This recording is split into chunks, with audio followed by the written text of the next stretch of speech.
So that's a massive issue. So if you're a customer out there, they're going to push you for more commitments. Hey, you have all these other projects you think are going to happen. Can you pull those in early? They're going to be coming to you before June, before your renewal date.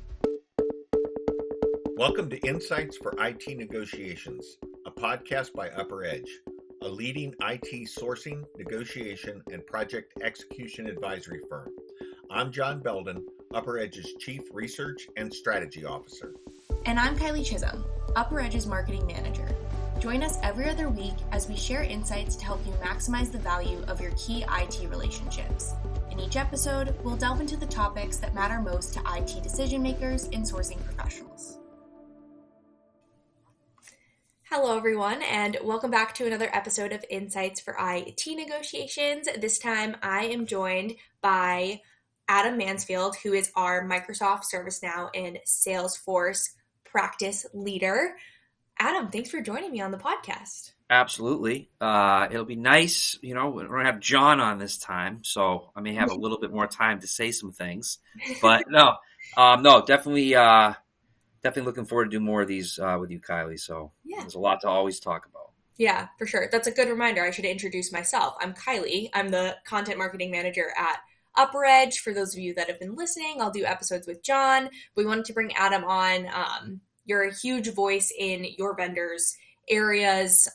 You post a lot of really valuable content onto LinkedIn, so we definitely wanted to give you the platform to have on the podcast to talk about really important things. Today, specifically, we are talking about Microsoft and how to best prepare for upcoming Microsoft renewals. A lot of customers have those coming up in June. So now is the time to be thinking about those and starting to prepare for those. So that's exactly what we'll be covering.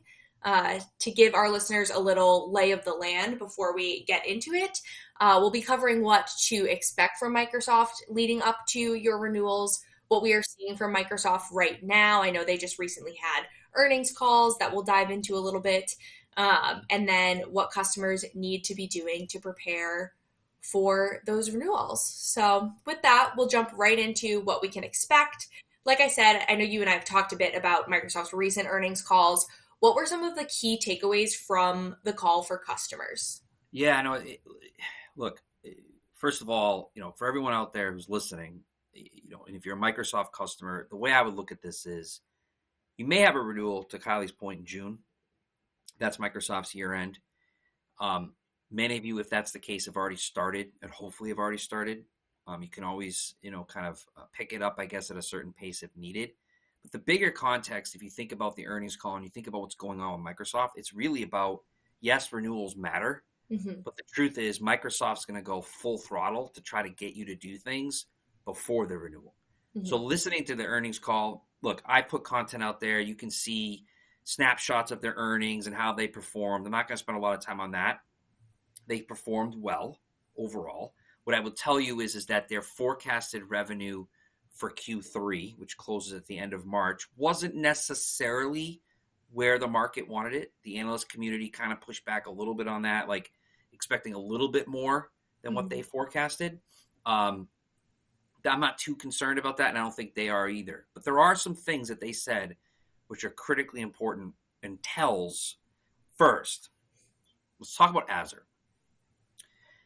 Massively important to them, extremely competitive environment, AWS, GCP, battling for market share, right? AWS, Google, GCP has put their earnings out there, which were strong in those space. I've been doing this a long time.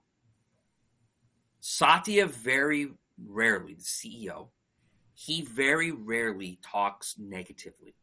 He's smiling, and again, a lot of things are going great at Microsoft. But when he said he's a bit disappointed about their growth in Azure, that to me stood out. Mm-hmm. Because for him to say a bit disappointed about anything means behind scenes very disappointed. So when they have growth that was about 31%, that seems like a good number, but the quarter before it was 33%, so it was declining. Mm-hmm. They've been staying in that 30% for a while. They have to accelerate that. They talked about, in fact, some of that growth, or largely, was being driven by the AI services component. right? Which is positive, and I'll get to that in a minute.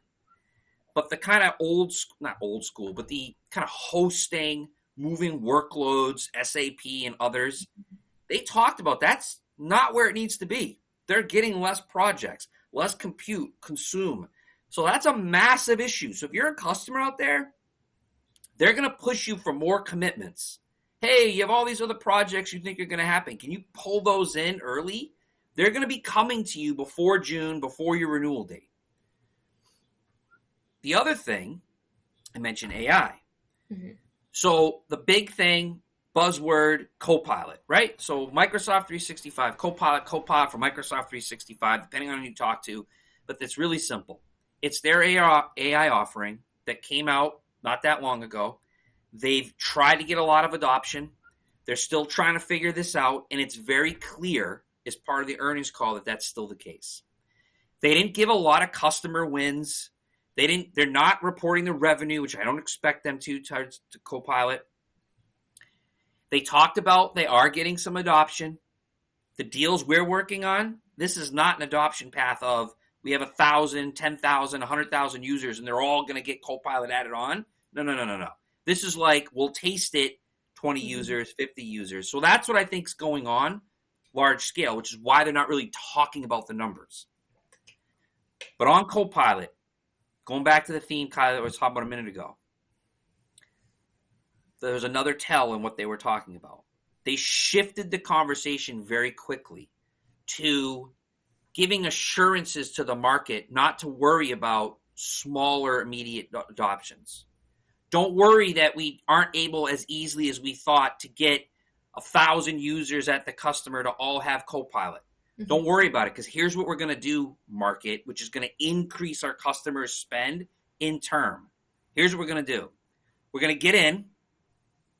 We're going to get them to start using a small amount. And then the wheel's going to start spinning. And we have fabulous products. So they're going to see the benefits. They're going to see the efficiencies. And all of a sudden, not waiting till the renewal date 3 years later, 2 years later, we're going to start getting more adoption in term.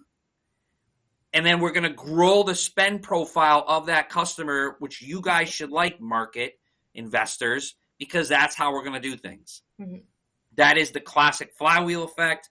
That is Amy Hood's buzzword she uses all the time. This is what's going on. So all you customers out there, pay attention to that. We're going to talk more about this in a minute, but that's hugely important. The other thing I would say in the earnings call, it's very clear to me that this is a point in time, and I talked about this and had a lot of conversations since then. This is an area where I think Microsoft, the tone is a little bit of need. They're needier, right? Just listening to it. And as we're going to talk about today, that's big because, again, you have to pick up on the things that are said, not just the numbers that are reported. Mm-hmm. Yeah. And I think that's something that's interesting that I've learned a lot from you over the years is in those earnings calls, it's so important to pay attention to what is said and how it is talked about. 100%. Yeah. It's like anything else. It's like anything in life, yeah. Right? Like it's one thing to get an email from someone, but then to actually talk to the person and listen to their tone, listen to how they're saying it, listen to what they said before and after it, the context. Yeah. It's so important. And that's, myself and my team are always paying attention to that.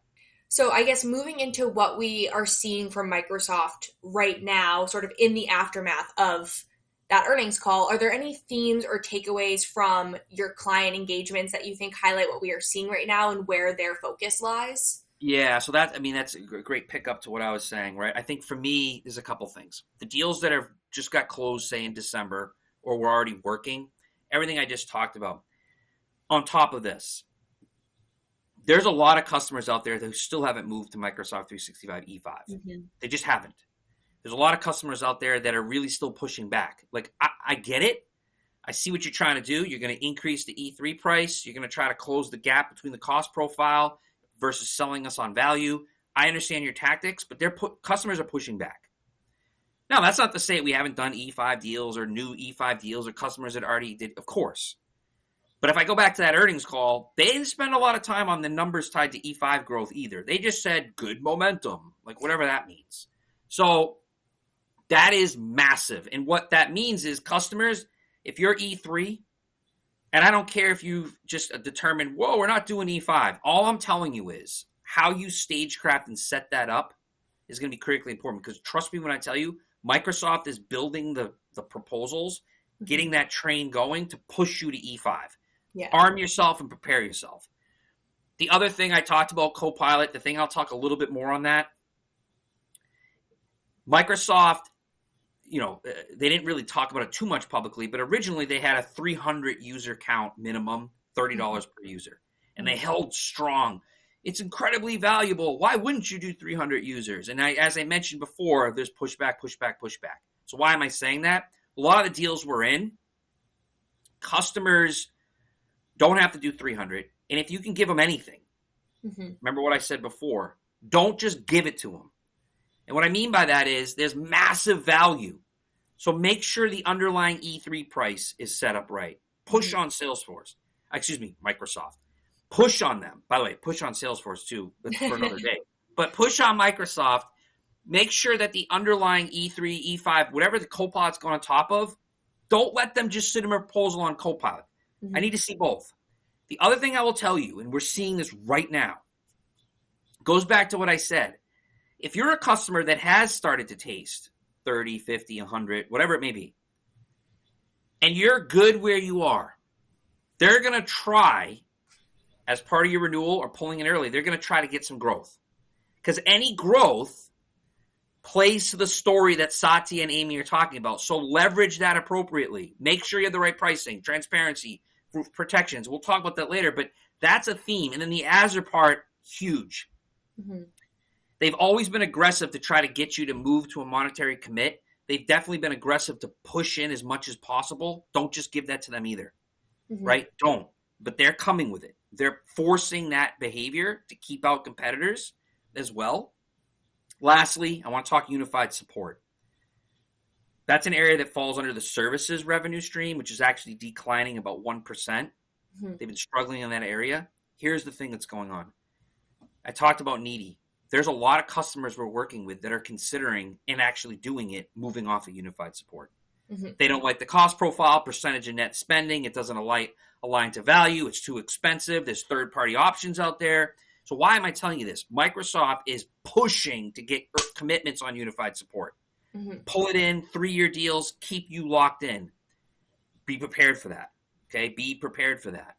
And then lastly, I think just overall, the tactics of divide and conquer, the Azure people, the product people, the D365 people, they're still playing that playbook. So you have to have that unified communication plan.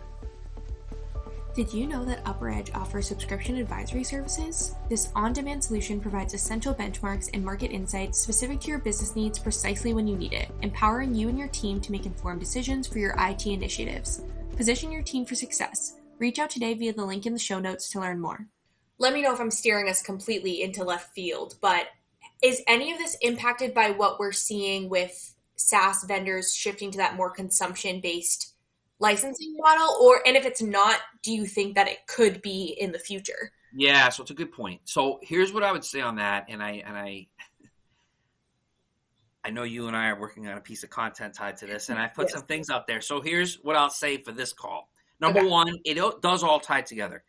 Microsoft, at least, is still, especially when it comes to Copilot, has still kind of created the headcount user volume model. So, but you're spot on. And I love it. There's absolutely going to be some changes going to happen, right? They're going to continue to grab onto that consumption-based model. Because, again, when you talk Flywheel, you talk about Amy Hood, you talk about growth, consumption products, that's the key, right? So Agent Force, Salesforce, consumption, number of conversations. ServiceNow, right? They have the ITSM, CSM, HRSD, the Pro Plus that comes with it now says consumption-based, and it can go on and on and on. So you're right. That's coming. I think the thing with Microsoft is they're still playing on we have a base that's pretty strong and tethered to us. So we're going to do the add-on. But you're right. I would definitely be paying attention to this and pushing Microsoft to address that same question you just asked me. right? The question you just asked me, I would ask Microsoft if I'm a customer. Hey, Yeah. I see all these consumption-based models. Yeah. What are you going to be doing that? And if you are, when and how does it impact me? Don't let the sales rep, by the way, say, oh, I don't know.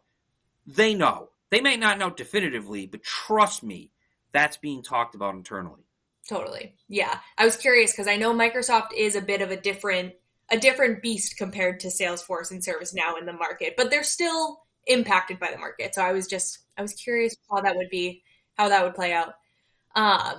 And then sort of back to what we were talking about, what we are currently seeing, is that any of this atypical or a change from prior behavior that we've seen from Microsoft in the past? It's a good, I would say that just kind of going with some of the themes we've talked about. I mean, they've always been pushing for E5. They've always want more. They want more consumption or commitments on Azure.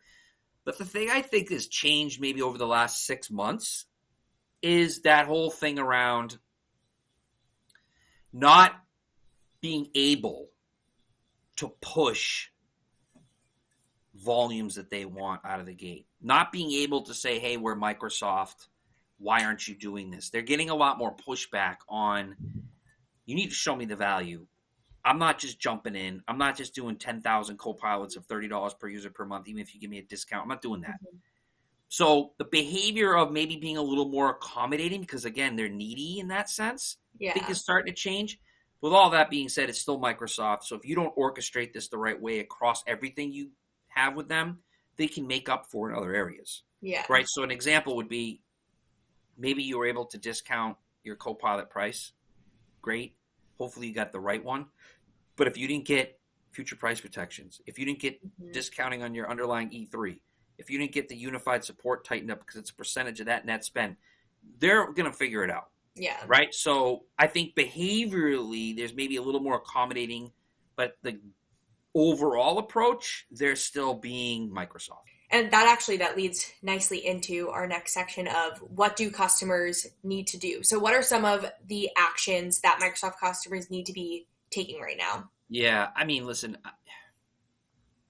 I say this all the time, but I would say now more than ever, and I know this is not easy, but getting your internal house in order, your unified communication plan, whatever other buzzword that ties to that, right? Get everyone on board, the message.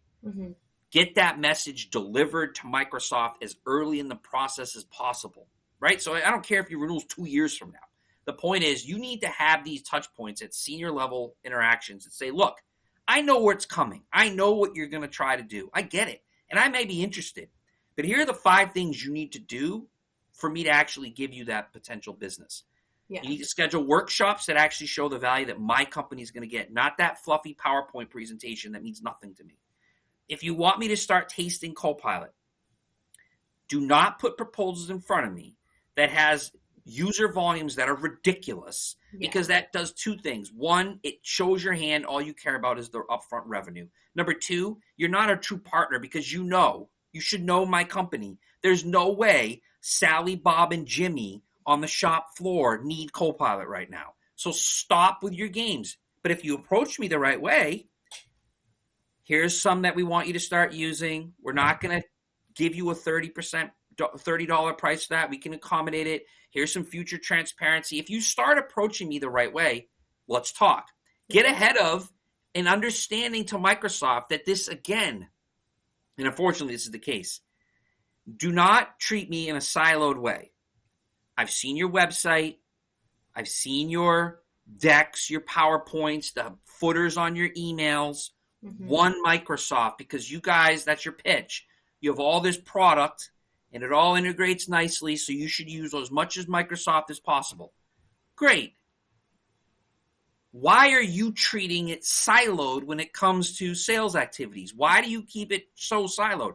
Get ahead of that. Get that message to them. So if you want to talk to me about Copilot, as an example, if you want to talk about moving me to E5, I want you to make sure as part of the meeting, you're going to talk to me about the value I'm not getting under unified support, which I'm paying millions of dollars for. Yeah. And by the way, will go up because I'm adding product. That's what I need you to do for me, Microsoft. So I implore customers to do that. And of course, it's always important to understand what's going on in the market. It's always important to make sure you have a clear understanding as to what your strategy is going to be. That's always important.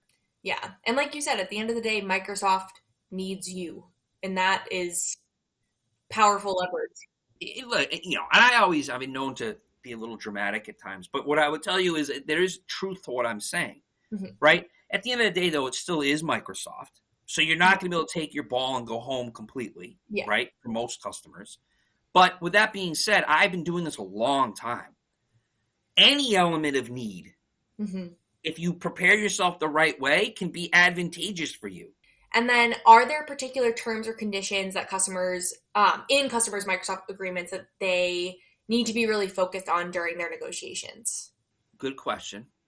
I would say that obviously to what degree the benchmark is something that people will come to us, and that's part of our value proposition. But I will tell you this. Upfront pricing, always important. Make sure you have the right discounting. Everyone knows that. Yeah. You obviously need to know if it is the actual right discounting, because they're going to come in and be like, oh I have great news.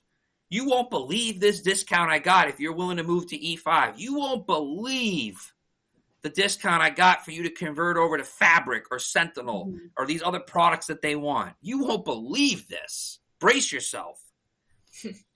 The fact of the matter is, it's usually can be better, right? But when you talk terms and conditions and other things, like that's only half the battle, the upfront price. You better get it right. But if you don't have protections in term, especially with something like Copilot, if you're going to be growing, get ahead of what that discounting should be, as a perfect example. If you don't have renewal protections, what's going to happen when this term's up? Problem. If you don't have commitments, as an example, around unified support relative to credits that they may be able to give you to offset some of the value that you've depicted you're not getting. On the Azure side of things, if you give them a monetary commit, yes, you need to have the right discounting, but what type of flexibility? What happens if you don't consume as expected? What happens if you overconsume? Are you just running at a rate that now isn't appropriate? On top of all of that, and this is a big one, this isn't necessarily where we focus as much, but I've been paying attention to this long enough. If any of your organizations are interested in anything that's AI,